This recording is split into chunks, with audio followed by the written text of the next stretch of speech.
Final clash in the Kagaya na sinabi ni LPHS13. Boito na Game pantaga. 1. So Winter Truncheon kailangan ma-proc. Ngayon, papansinin natin ng Echo.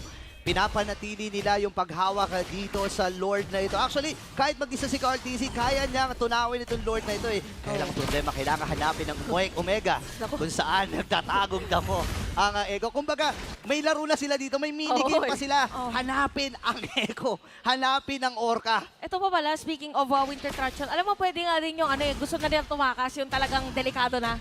Winter Truncheon habang naka-diversion. Yun nga. Pwede niyang, alis tayo dito. Mabilis na pag-iskapo lang, di ba? Parang yung concept pag may alis, pag nag-ulti, parang ganun yung pwedeng gawin. By the way, ito yung sinasabi natin struggle in terms of frontliner sa Omega. Kailangan may makahanap dito sa likod. Kaso scattered din kasi yung pwesto ng ng Echo. Medyo mahirap kay Atoy R. Yeah. Actually. Na dumire-diretso lang. Tsaka pagka nagsama sila, medyo kakabahan ka na kasi may Aray. potential na magte-teleport na lang sila. Katulad na lamang Ayan na. yan. O meron lang yatang isa na ite-teleport dito sa Ayun likod, na. which is si Sanford at mukhang sisimula na kayong laban. Sinapit na nga niya ang kanyang Thunderclap. Tapos na doon na, makikita muli natin yung final slash sa Higo Play. Pero si Sanford ay mawawala na at medyo nasusustain ni Antonio. Ibinamit o nagamit na rin yung Appraiser's Wrath. So kahit pa paano, nararamdaman na natin yung unat din na na-invest ng Smart Omega. 1-for-1, mga XP laners lang ang tumumba sa magkabilang kupunan na ito. 2.5k gold lead para sa Echo, pero lamang pa rin sila in terms of map control. Ano ang gagawin ng Smart Omega para maidikit ito? Mark, kailangan sabihin natin na kailangan niyang hanapin yung rightest target dito, which is si Sanji and si Benny. Kaya lang ang problema, hindi nagpapakita itong dalawang to Oo, eh. lagi nakatago doon sa may sa mga bushes. So, Yeah.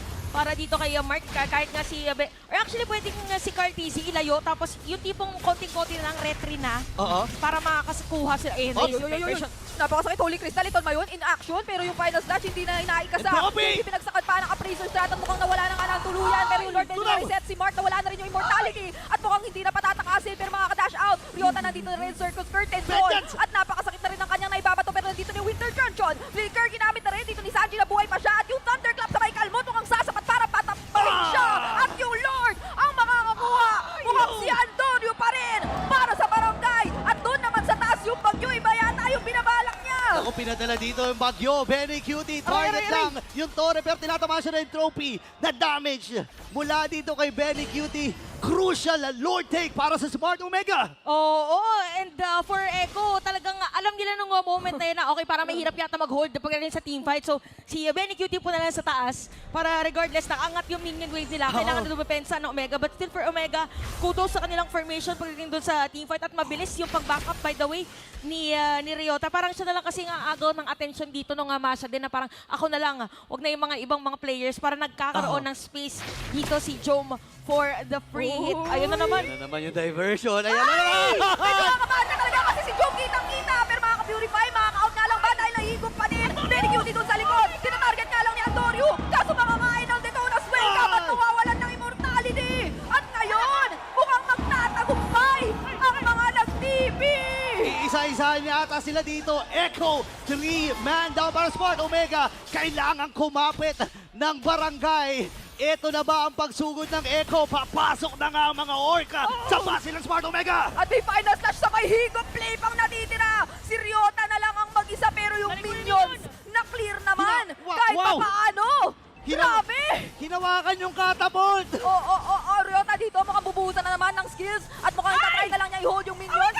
Pinapalayo niya talaga! Hindi niya hayaan na matapos basta-basta. Pero ang sabi ng Echo, hindi rin namin papayagan dahil kumakatok na sa base and they will get game number 1! Grabe! Paunang bungad ng Echo.